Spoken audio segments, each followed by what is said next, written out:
I'm Kelly Mitchell, and my name doesn't work on our. I'm Women on Wine TV, along with my partner, Deborah Trapin. Each week, we showcase what's in our glass, along with comprehensive tips for beautiful breakthroughs in life, wine, and work. We bring in the best and the brightest to help you enjoy your complete lifestyle while you rule your world. Joining me is my partner in wine, Deborah Trapin. Welcome to the show, Deborah. Thank you so much. I always love kind of like acting out what you're saying when you're reading that. I don't know if you can actually see me, but it's always totally entertaining to me. And I'm sure everyone else who can see me down here. I love it. I absolutely love it. It's all about having fun with what you do, right? Absolutely. Awesome. So we begin with a quote. With wine, ideas flow. Without ideas, wine flows. This is from Michele Jennae. Today's episode is Red, White, and Blue Sangria. The word for the show is sangria. If you hear that word and you've already heard it twice, that means take a sip of what's ever in your glass. So are you ready to bring some fireworks into your summer celebration? I am. We're going all out to bring you our dynamite tips for a hot sweltering summer day, beginning with sangria. There we go again. As children, we've all got vivid memories of sweet, scintillating, sticky, delicious tastes that kept us cool. Remember chasing after the ice cream truck? Well, it's time to keep it sweet, but with a grown-up twist on a fabulous thirst-quenching departure from our standard glass of wine.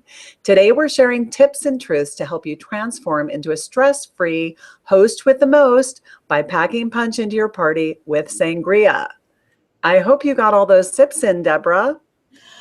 Well, I kind of didn't want my glass to be empty when I was telling everybody what's in it. I hope you saved just enough to tell us what's in your glass today. I certainly did. So I did a red sangria. This is actually a fizzy rosé sangria with, isn't this cute? I love this. It's a little fruit kebab up the side, and it represents the fruit that is inside the sangria. It's super easy to make. I actually made this with the Encanto. It's kind of a fizzy rosé from TJ's. It's super affordable. It's about $6.99, $7.99 a bottle for this. Pour it into a pitcher, add a little bit of their French Market limeade, somewhere between a quarter cup and a half cup of triple sec, and then all of the cut fruit that I could find. I put it into the pitcher, swooshed it around, and poured it into my yummy glass through the skewerin, and voila. You have a sangria. Yum! What's in yours? Ooh, look at how pretty your glass is. Tell me what's in there. Look at this. I had so much fun putting this together. I absolutely adore sangria, and I don't think that there's any occasion that doesn't deserve at least one big bowl of sangria. So for me, I made a white sangria.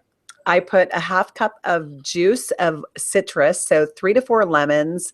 I cut up some lemon. I cut up some oranges. I put blueberries in there because we're talking red, white, and blue. And I'm thinking, the lemons are a little whitish. We've got the blueberries, but you need strawberries for red, right? Because this is a white sangria. So I threw some strawberries in, and for good measure, a little bit of nectarines.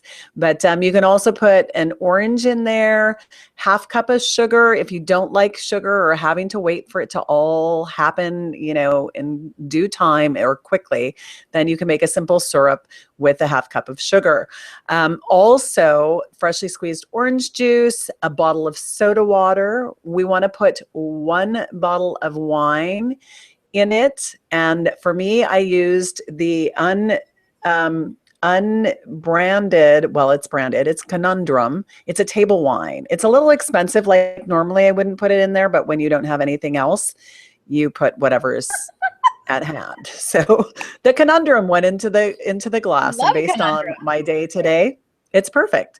And then a quarter cup of triple sec, and you are good to go. Yeah. So stir it up. Like Bob Marley says, stir it up, and enjoy your sangria. So cheers to you. Cheers to those of you who are watching, and cheers to Deborah. Sangria, sangria. So, Miss Wine Historian, tell me where does sangria come from?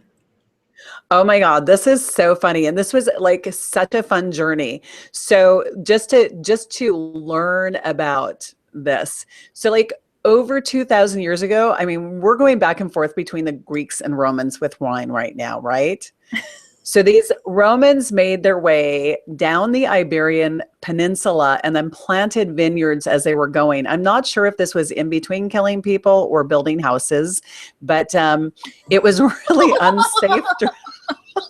It was really unsafe during this time to drink water. So they wanted to fortify it with alcohol so they could totally kill off the bacteria and make everything safe. Are you mimicking me? No, I'm saying totally like fortify the water with alcohol. You're Awesome. so funny. So the first sangrias were referring to the dark color that they were. And like, this is so funny. Okay, so they're referring to the dark color that they were, but they're trying to kill the bacteria to get them out of there, right? And also, if they kill off the bacteria in water, they could also disguise how bad the mediocre table wine was because they're drinking it like seriously as water. They would put herbs and spices in it. And today, so if you go to Spain, like Spain is really the place that's known for sangria, you always want to check and find out what they're putting into their sangria. There are no Romans involved. They're not putting Romans in their sangria, but they may put a lot of heavy herbs and spices into it to make sure whatever they're adding to it is something you're comfortable with. But some version of sangria was introduced into the US in about the 1800s. It really hit the popular kind of stride in 1964 at the World's Fair, where sangria was being served to everybody. I want to have been at that World's Fair because I'm sure if they were serving sangria, it was a lot of fun. The World's Fair.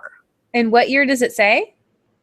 1964 in the US. So it first arrived in the 1800s. But the official introduction was 1964 from Spain. It was served to the visitors in the pavilion of Spain. I think that's awesome. I love it. I love it. I love it. Excellent. I love the history of things. And I love that, sangria was born from this, this place where war was happening and there wasn't enough time to, create beautiful wine. And so, voila. A beverage was created that has lasted all of these years. So awesome. It's crazy. It's so crazy. And so people need to know why they want to make sangria. Deb, why would somebody want to make sangria besides killing, bacteria in their water? That's the gross thing. Well, first of all, listening to somebody like Paco de Lucia while you're sipping your wine, a flamenco guitar, player, that's a great reason. But I have some other reasons, of course. So the first is it stretches your wine. When you're having multiple parties this time of year, it's a season of, opening the doors and sweeping off the deck and having people in and out of your home so much that this stretches your budget. Because again, you heard us say you're only adding a bottle of wine and you're getting sometimes 2 quarts worth of drink. So it's perfect for that. It allows you to just stretch the budget a little bit. The second is food friendly. You can make a sangria from Cab. And when you make a sangria from a Cabernet, you don't just have the, very focused space of steaks or something really, heavy that you can actually have it with a lot of different things. And so it really, again, allows you to do a couple of different ways with the same type of wine. If you want to even take it to another level, you can, because it's served so cold, you can add layers into it so that it helps as you plan your meal. You can add orange juice cubes with a strawberry inside. So those flavors kind of flow into your food. And that, again, helps it blend with your meal. So food friendly is definitely the second. The third is it takes stress off of everyone. We talked in the intro about, being a stress-free host with the most, and sangria is so great for that. You buy a couple bottles of wine, a couple bottles of the, French market limeade from Trader Joe's. You make the first batch and you just tell everybody bring a bottle of wine and some cut fruit.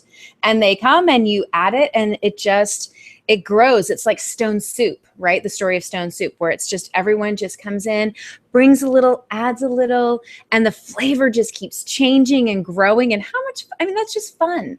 You don't have to worry about what's being served. You just bring a yummy, yummy bottle. Now, if you're the host, always want to make sure that you have a little bit of extra sangria mixings, right? You want to have a little bit of extra of the alcohol. You want to have a little extra of the soda or the sparkling, whatever you're using in it, which leads me to just be very careful when you are serving sangria at a party, because there is more alcohol in it than there is in a bottle of wine, because you're adding that triple sec or whatever, vodka or rum or whatever you're adding to yours. Rum.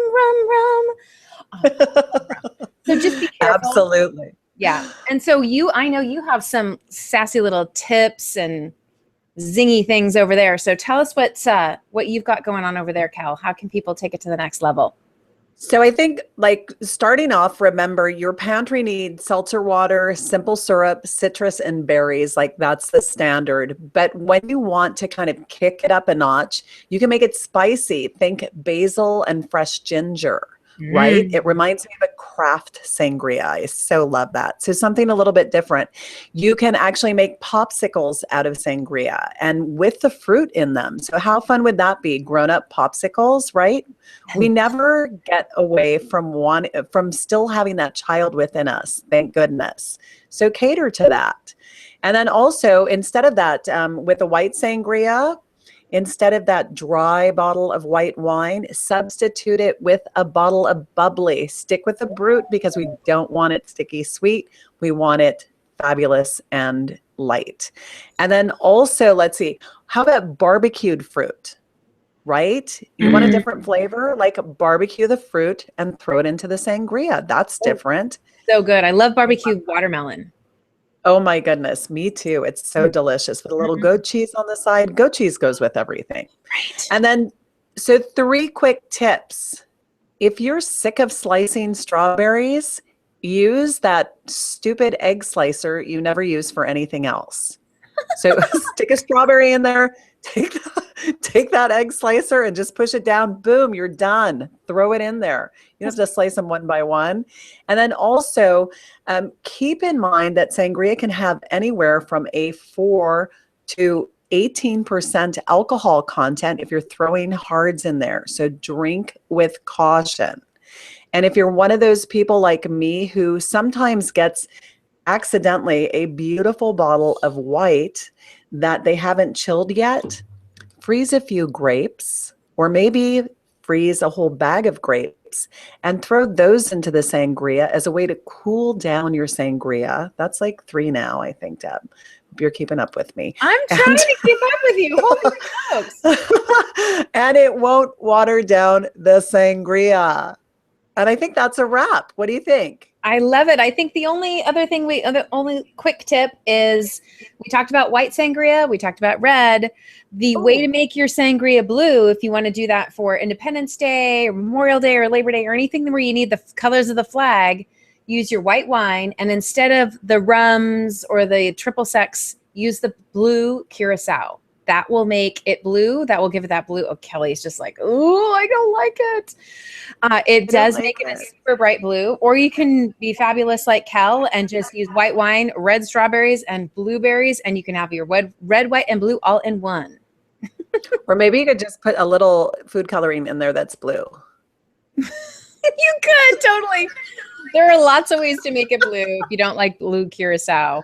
Any other last minute tips? Yes, that's a wrap. That's the tip. It's a wrap. Woohoo! That's all I got. All right. Well, darlings, that is a wrap officially. So thank you so much for joining us today on Women on Wine TV. Be sure, as always, to add your tips and tricks inside the stream using our hashtag #PoundWomenOnWine. And of course, we would love to get connected with you on all of our social channels. You can find us at Women on Wine TV on all the major places. And for now, we'd love to say au revoir and wish you a wonderful week with hopefully a divine sangria, a sassy Spanish sangria in your glass. Isu. Arrivederci. Arrivederci. Sangria, sangria, sangria. Ay, caramba.